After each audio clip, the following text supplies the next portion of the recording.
Dear viewers, thank you for joining us. You are watching our program from African Union headquarters. And this program is mainly focused on this year's African Union's 37th Head of State and Head of Government Summit. To discuss this matter, I joined by Professor Ezrah Aharone, founder of Center for Global Africa. Professor, thank you for your time.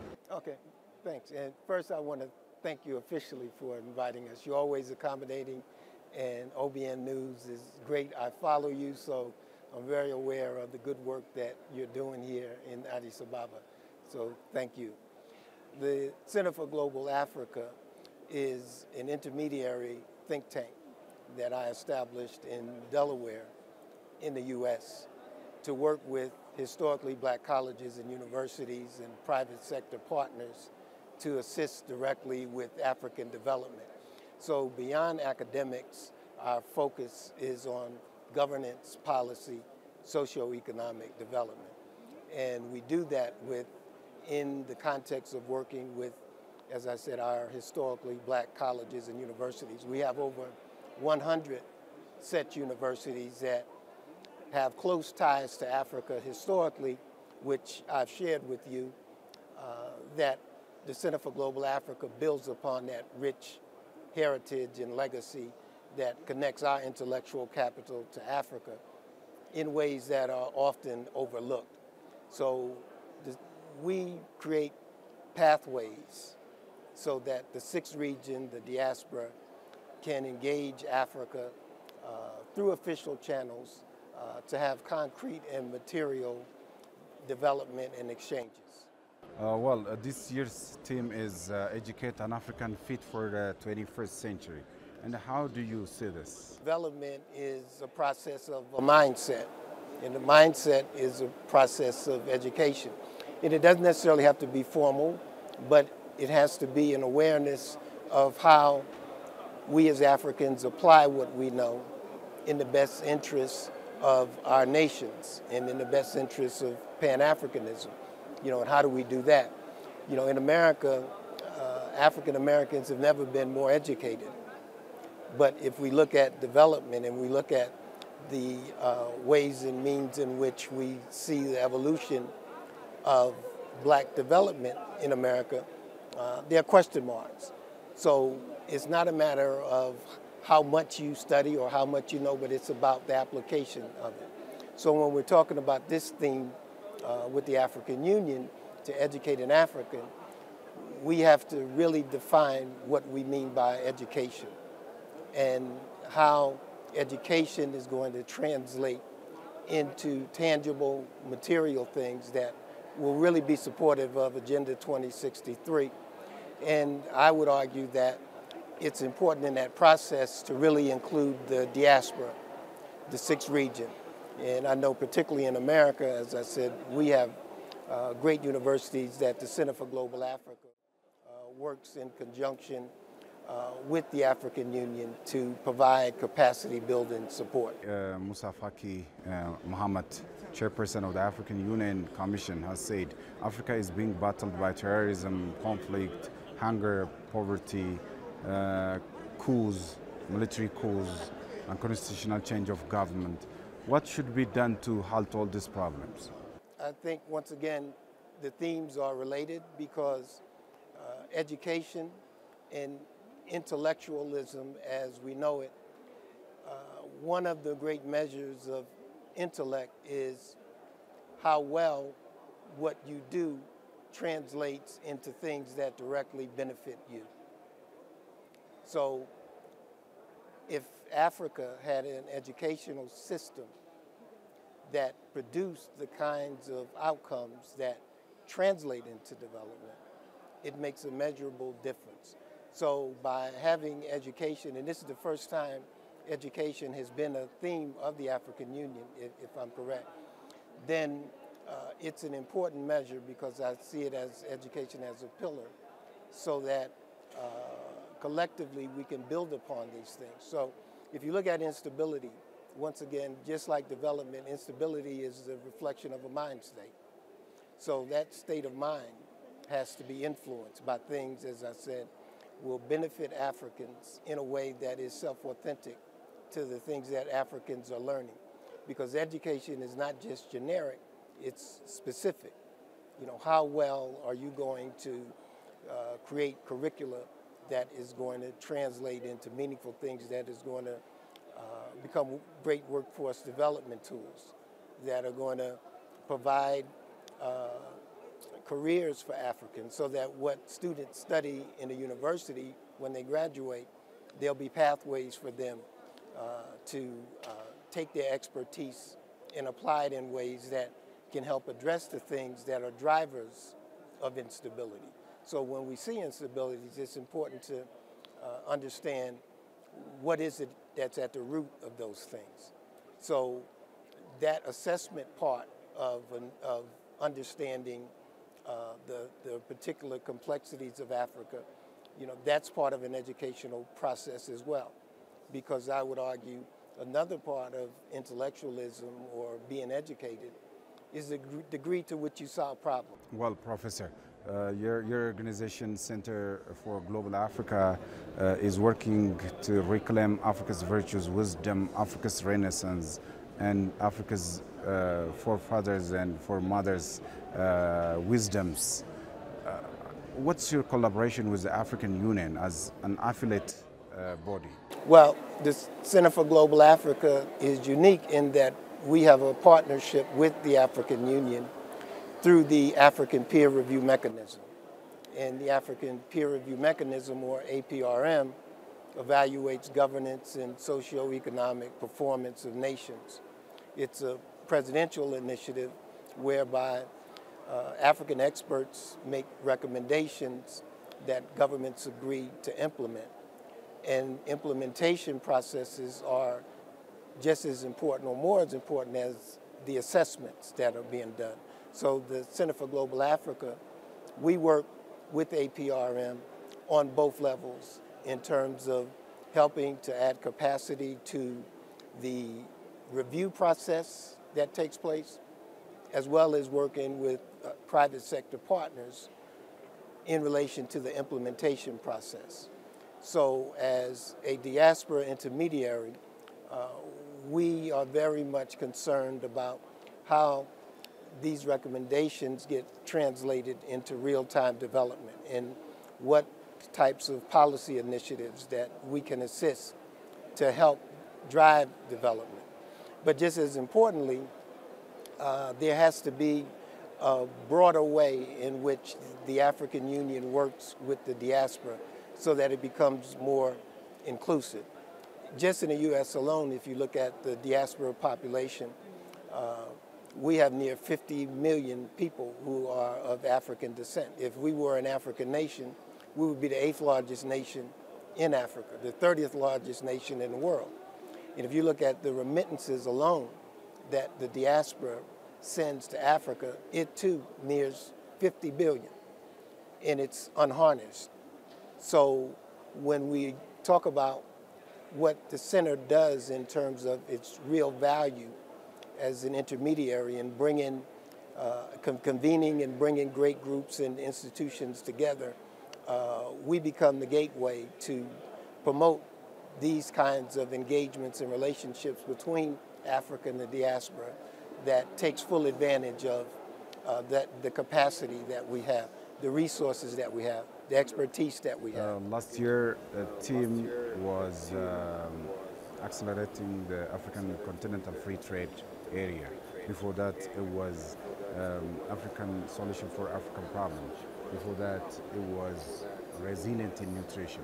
Is that important to pick certain team for African Union to execute, though the continent is being suffering from various uncountable problems? Do you think that a mechanism of implementing agendas? Well, academically, my specialty is in sovereignty, the consciousness of sovereignty as a practice and as a mindset, as I mentioned before. So you could have themes of different sorts. The important measure is what happens in real time in terms of how problems are solved.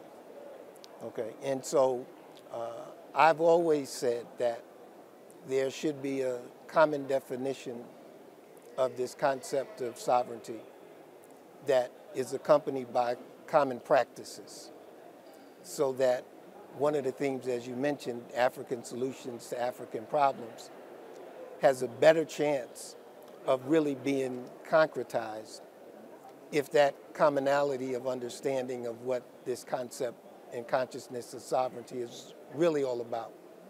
So, as you mentioned, the theme before about unconstitutional changes of government, I participated as a diasporan in an APRM review report on unconstitutional changes of government in Sierra Leone, which then added a diaspora dimension, a diaspora voice to addressing unconstitutional changes of government. So I think as these themes are developed, it's important to understand that we have to harness the greatness of African thought leaders, African institutions that relate and that include the diaspora in these critical ways. And so when those themes are created, it provides these kinds of two-way channels so that the addressment, I would argue, could really become as concretized material as possible. Well, Professor, yesterday among the keynote speakers, Prime Minister of Ethiopia, Abiy Ahmed, was the one. And in his opening speech, he started his remark with a question: what should be the role of Africa in this globe? What should be the role of Africa in this evolving world? So what is your answer for this question? Well, Africa at this stage is in a state of transformation, and as we see it, an African Renaissance.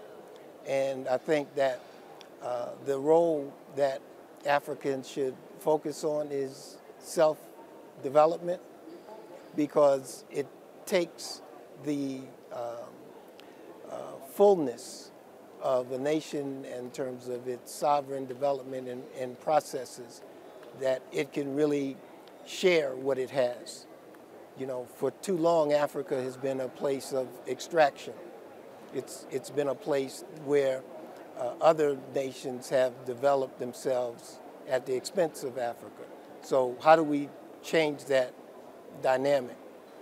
In that critical mindset that I mentioned at the beginning, that's connected to education, that's connected to sovereign awareness and processes, they're all important, they're all interrelated, so that Africa in a 21st century way can become a great beacon of hope, of leadership that it once was, by paying attention, close attention to creating these kinds of seamless integrations of its people, of its institutions, commonality of approaches to African problems so that there could be African solutions, of course closely connected to diaspora inclusion. So I would argue that embracing the diaspora in terms of resources, in terms of expertise, decision-making, and really providing a way that the sixth region can become more formalized. We talk about the sixth region, but the real official formalizing of it in a way that those resources and expertise are part of Africa's growth and development, that is one of the great challenges. You know, and that's just in America alone. We have CARICOM, the Caribbean nations and regions, and Africans all throughout Europe and Asia that need to be harnessed. So if you look at the origin of Africa's problems, rooted in enslavement and colonialism that fragmented Africa, I would argue that the role of Africa in this new vision that H.E. Mustafaki talked about yesterday, it's incumbent that we see the reconnecting of the diaspora and the deconstructing of those processes of enslavement and colonialism as very key, because I would argue that one doesn't exist without the other. So it's a very intricate even question, but the processes to make it happen are even more intricate. But I believe that, and getting back to the educational theme, that we have to create awareness, the consciousness, that environment first, that is going to allow for the addressments and the real critical kinds of institutional changes that will be necessary. Well, Professor, it's been a decade since the Agenda 2063 blueprint is embarked. How do you see this journey, a decade-long journey of this agenda and its execution for this 10 years or so? Well, I think that nations in general have experienced different degrees of success. And so individually, I think assessments of nations are critical, but collectively, I think that in terms of a Pan-African way or scope of looking at things, we have taken great steps in that first 10-year process. But I think most importantly, the aspiration collectively of the people, the groups, the leaders who come here, I think it's becoming more and more self-evident that we have to do more. And, you know, we've seen regional instability in places that have brought nations to states where as we mentioned earlier, the instability of nations is something that is very troubling. So the work of APRM, I think, has created a new way in which the assessment part and the recommendation part of what needs to happen, I think that has been a major success story, because APRM has done a lot of great work, but now it's time to really take that work off the shelves and look at ways and means that the true implementation phases can take place. So I think one is closely related to the other, that the organs of the African Union, the institutions of Africa must begin to play a more active problem-solving role to produce these kinds of outcomes that we want to see in this next 10-year phase. So individually, the nations have done things that I think are very admirable. And even with the COVID-19 pandemic that stagnated a lot of nations, Africa in general has done well, because the economic impacts of COVID, everyone thought that they would be far more devastating than they have been. So it's not to say that those challenges didn't present great obstacles, but it's to say that it's a great success story in Africa, the way COVID was managed. So we have a combination of the beneficial and the good things, as well as the challenges that we need to focus on moving forward. Okay, again, Mustafaki Muhammad addressed four things: realizing peace and security in Africa, claiming social economic development, again, sustainably financing African Union, which is a very stable financing system. How do you just see this, especially claiming for permanent financed for African Union. Still, it's operating from many generated from donors. Once again, the educational part and the awareness is critical, because if you look at the way the world has changed and nations have developed over the centuries in terms of the way monetization takes place, the way things are valued, nothing is of greater value than the resources of Africa. And so I think now that the world in general is questioning the entire Bretton Woods system and structure, the world in general is questioning the way in which resource allocations and distributions take place. These are conversations that are being had in Africa as well. So I think economists are looking at ways and means, and if you listen closely, you'll see that things are happening in Africa financially that are good indicators, good signs that the resource wealth of Africa will be better managed and accounted for. So I think that as we're talking about finances, we have to look closely at resource management and look at the way in which trade can be done in ways that benefit Africa more than it has in the past. So great things like the AfCFTA are in place. AGOA with the U.S., we're looking at that being reinstituted. So I think a lot of great tools are there. It's how we take advantage of them. These things are important, and currencies can be created, and new economic systems can be devised. So I think the great economists of Africa are making reassessments of matters. So I would hope and think that in the next 10 years, the way in which things are financially structured can change for the better.